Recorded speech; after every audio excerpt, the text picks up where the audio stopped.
Hello, welcome to Sophie & Co. I'm Sophie Shevardnadze. The digital currency Bitcoin, once a toy for computer nerds, is now soaring in price, triggering a new gold rush. Is it just another bubble or the glimpse of the radically new financial future? Well, I asked Rick Falk-Vignère of Bitcoin Cash and founder of the Swedish Pirate Party. The new Bitcoin craze is making people rush into cryptocurrency investment, with the digital money's skyrocketing value putting it into the spotlight. But aside from causing a new gold rush, Bitcoin is promising to completely transform the way we use money.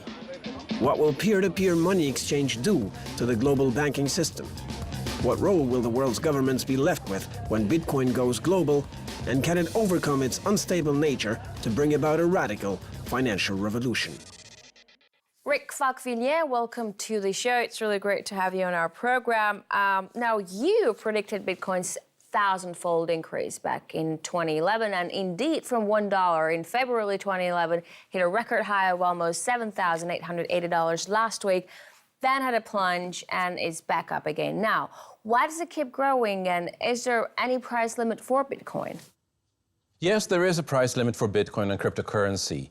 It cannot displace more money than exists in the world. So there is an upper ceiling. But that upper ceiling, if you're just regarding Bitcoin as a commodity on the market, which I think it is, like any currency, can easily go to 1 million or more per Bitcoin. Now, it's important to remember that Bitcoin might not be the final cryptocurrency. Cryptocurrency will displace the central bank money. But with social networks, we had 6 Degrees, which was replaced by Friendster, which was replaced by MySpace, which was replaced by Facebook. So some cryptocurrency is going to be worth a lot of money. Which one? Well, that's a gamble. So we're having this Bitcoin split, right? Without going into too much detail, we have 2 different versions of Bitcoin as of now. You're the man behind the Bitcoin Cash. This is a new version of Bitcoin that was created according to your organization in response to years of mismanagement of the Bitcoin legacy network. Is Bitcoin's decentralized nature its Achilles heel? Is it going to keep splintering because there will always be someone in the community who will be unhappy about the way it functions? A key aspect of Bitcoin is that it's permissionless. You don't need to ask anybody's permission to do anything. And this is key in the entire community, which is why I decided to publish a letter where I was chief executive officer without asking anybody's permission, as a way to illustrate that we're not asking permission. That's just part of our community. The person who's behind Bitcoin Cash would primarily be a French guy named Amaury Séchet, who started working on this, without asking anybody's permission. Now, you don't have to buy Bitcoins. You can mine them by using a high-powered processor like the one in a video card. And the gold rush is on. Here in Moscow, we already had a video card shortage. You literally couldn't find any in stores. Everybody was buying them up to furnish Bitcoin mining farms. But can Bitcoin really make everybody rich? No, Bitcoin cannot make everybody rich. Bitcoin right now is a huge wealth transfer to those who understand its implications early on. The last wealth transfer of this magnitude was around 1850, and it was about those who found oil. There's a huge wealth transfer going on right now, where those who used to be poor, nerdy, geeky, sitting in their mom's basement, if you like, are suddenly the new millionaires. And that, perhaps more than anything, is going to have a profound effect on what the future of our society looks like. Because for the last 200 or so years, it was the people who found oil that decided where money went, what research was made.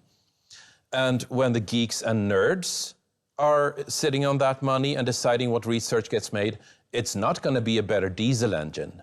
It's going to be a better solar panel. It's going to be teleportation. It's going to be space travel. I think that's going to be one of the more profound changes happening here. a wealth transfer to an entirely new type of people. So can everyone jump on this bandwagon, or is it too late?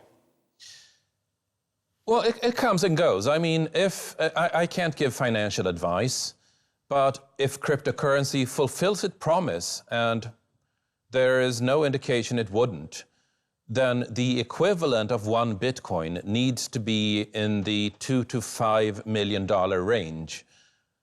But at that point, it doesn't make sense to measure it in US dollars anymore, because the US dollar won't have any measurable value. So it is absolutely not too late, just like it wasn't too late when Bitcoin was at $3 or at $30 or at $300 or at $3,000. But this is a very high volatile instrument. This is a really risky investment. And if you're asking me whether somebody should invest, then the answer is nobody should ever invest more than being capable of losing every single last cent of it. Goldman Sachs CEO Lloyd Blankfein says Bitcoin may be another bubble, just like that of the dot-coms.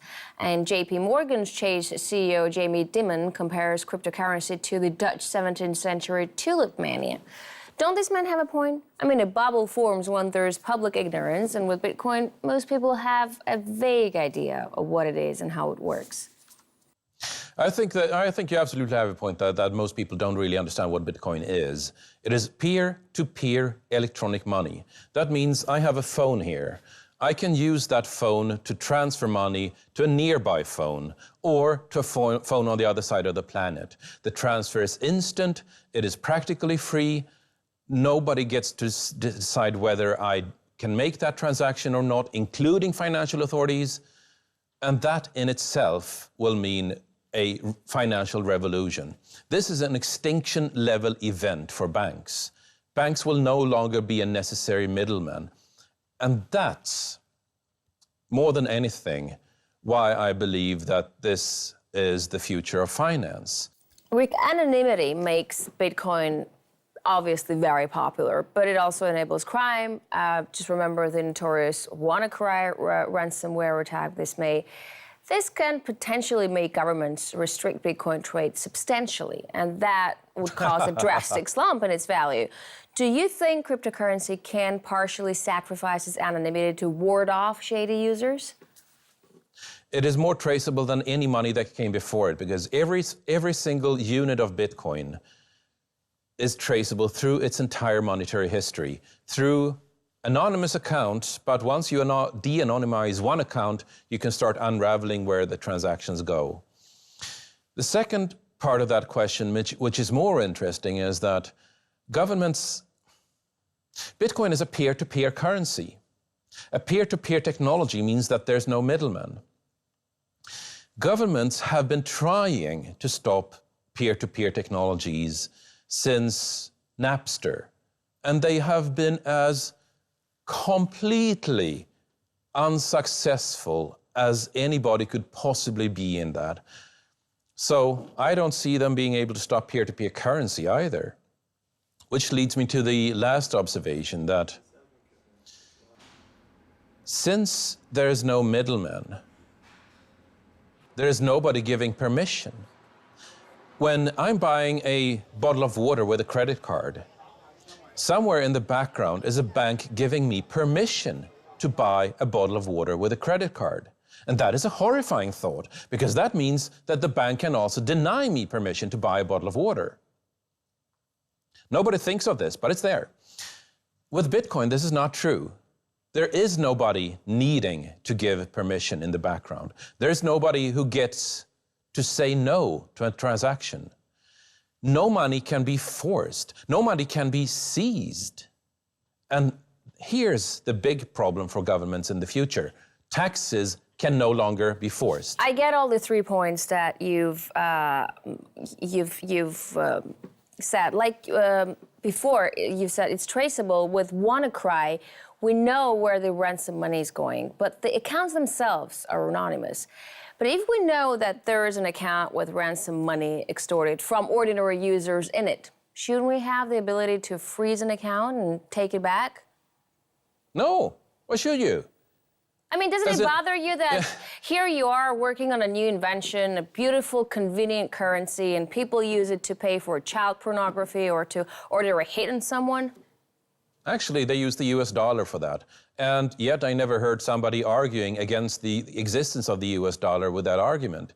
If you're going after drugs and narcotics trade, then the US dollar is unparalleled in use. And I never heard that being used as an argument against the US dollar. Will the complete implementation of cryptocurrency make compulsory taxation impossible? What happens to real-life governments then? Like, will Bitcoin make them obsolete? Isn't that interesting? Oh, is that what you're hoping for? Isn't that interesting? I can't predict that. The changes we're about to see are so profound when you can no longer just go in and take somebody's money, but the worst you can do as a government is to make them sorry for not giving them your money. You cannot force it. You cannot seize it. The changes this is going to bring are so profound to society that we're going to see a lot of governments panicking when they realize they can no longer just seize whatever money they want.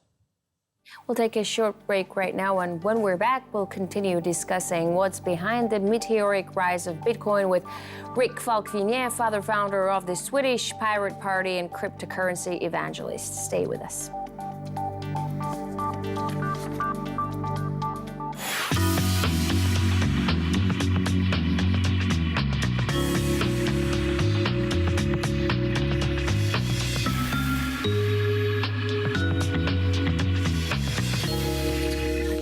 And we're back with Rik Falk-Vigne, founder of the Swedish Pirate Party and cryptocurrency evangelist, discussing the future of Bitcoin. Welcome back, Rik. Now, do you think the government can come up with its own version of a blockchain currency, make it traceable, registered, and ensure nobody ever evades taxes or fines or hides their profit?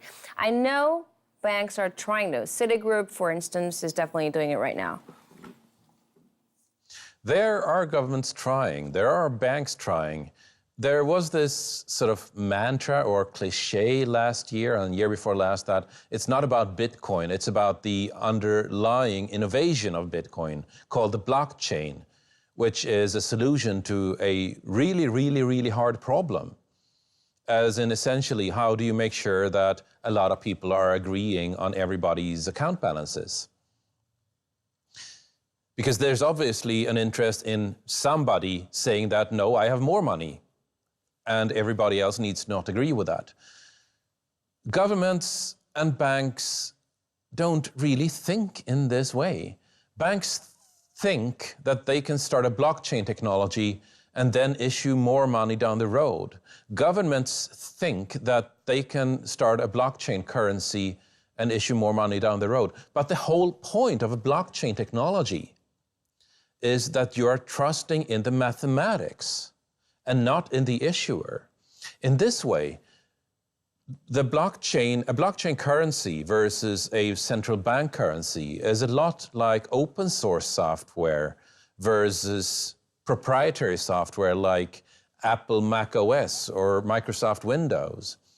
It took 30 years, but in the end, pretty much every single computer web server is running an open operating system. In the same way, I predict that we'll go from proprietary money to open money and permissionless money like Bitcoin. You know, Bitcoin enthusiasts say the cryptocurrency will eventually replace all regular currencies, become the world's only money. But can cryptocurrencies really work for everyone in the world? I mean, internet connection isn't a permanent thing. People in a Sri Lankan jungle aren't online all the time, for instance, and half of African people don't even know what a cell phone is to go online. 100 years ago, we asked, but what about the places there aren't electricity? How will you use an electrical engine then? And today, there is electricity in most places. And where there isn't electricity, there are batteries.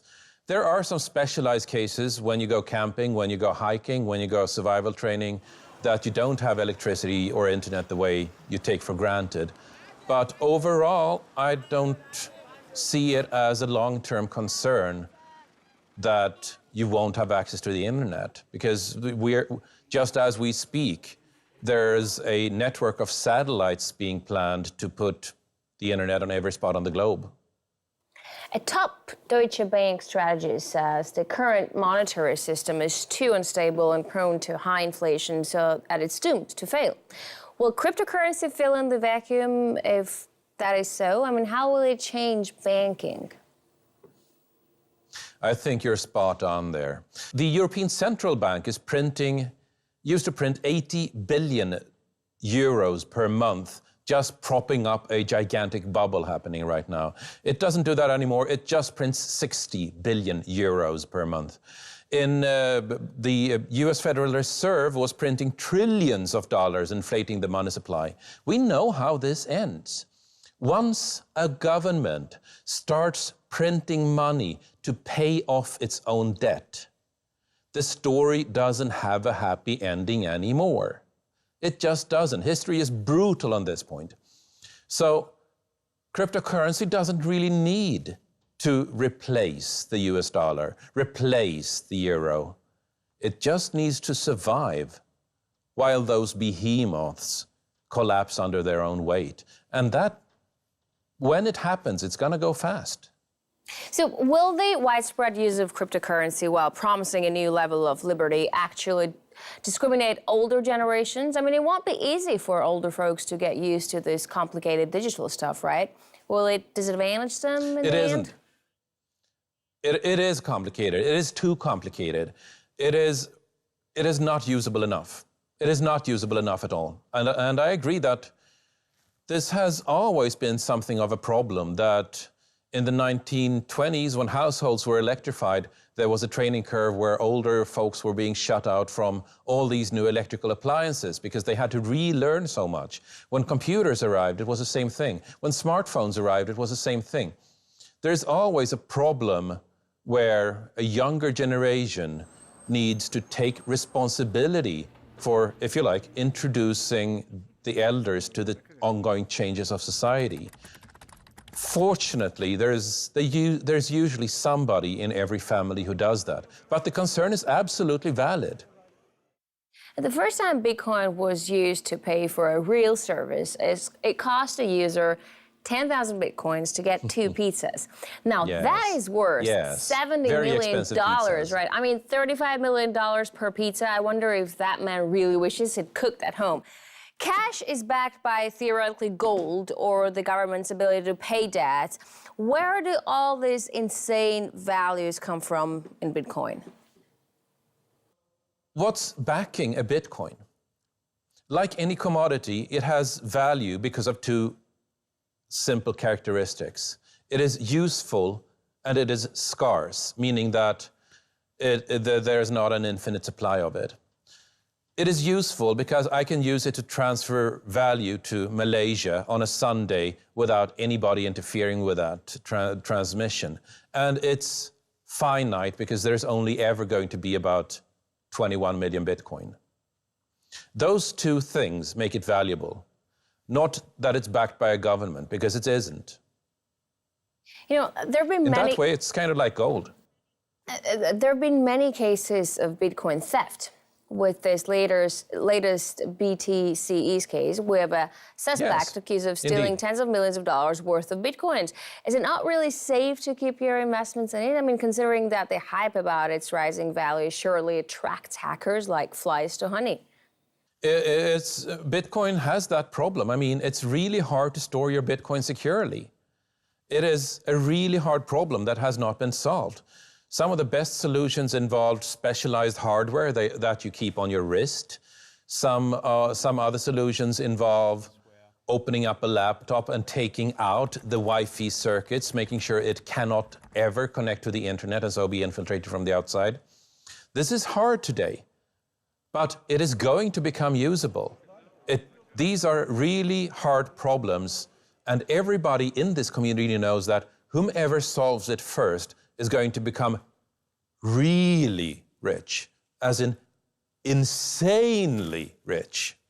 And so There's a lot of money being thrown at this That's problem. a good incentive to stick to the Bitcoin business. Isn't it? But you know what? It's not just the hackers that have a problem. There was a famous case of a wire editor forgetting the PIN code from his Bitcoin wallet and using hackers and even a hypnotist to retrieve it. I know it sounds funny, but isn't it a little harsh on people? I mean, how can it so easy to lose access to something you own? That can't happen to my wallet or bank account. Well, it absolutely can happen to your bank account. Ask the people on Cyprus when their bank savings were confiscated to bail out the government's bank. Ask any people in, say, Argentina, or for that matter, any person in South America, how safe their bank holdings are. They're not. They're just not. Maybe it wasn't a good example, but the whole bank business is still really tied to whatever crisis is going in the country. But you're saying the advantage of Bitcoin is that it is not tied to anything that's going around it in the world, right? So how come it's so easy to lose access to it? Something that you own just by forgetting a PIN code. Just by forgetting a PIN code. It is data. It is data. You can think of it as a file, if you like. If that file gets into somebody else's hands, then you lose your money.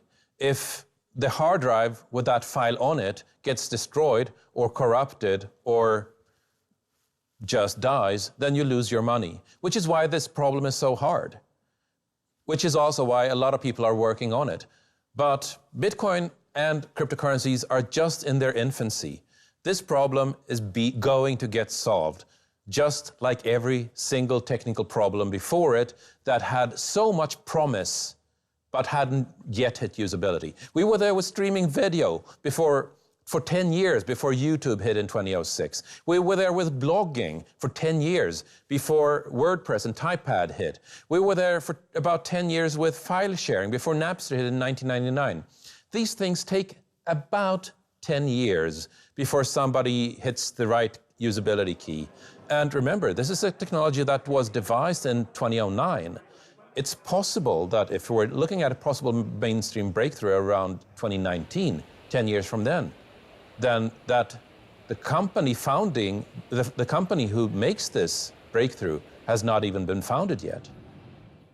Rick, for all the talk of being an internet freedom banner, Bitcoin isn't entirely independent. For instance, we've mentioned the BTC-E's, where the U.S. police has recently seized accounts of its clients and arrested one of its founders. So pressure can be put on cryptocurrency. It can be brought to heel. You cannot point a gun at a computer to make it give up its secrets. But you can point a gun at the computer's owner and make them very sorry for not giving up that file inside the computer. But this difference that might seem very small has profound effects, because it means that governments can no longer just walk in and seize money to pay people's taxes. People have to actually agree with paying taxes.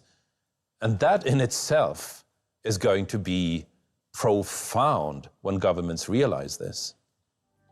All right, Rick, thank you very much for this interesting insight for this interview. We're talking to Rick Falkvinge, CEO of Bitcoin Cash, founder of the Swedish Pirate Party and cryptocurrency evangelist, discussing Bitcoin and the future of finance. That's it for this edition of Sophie & Co. I'll see you next time.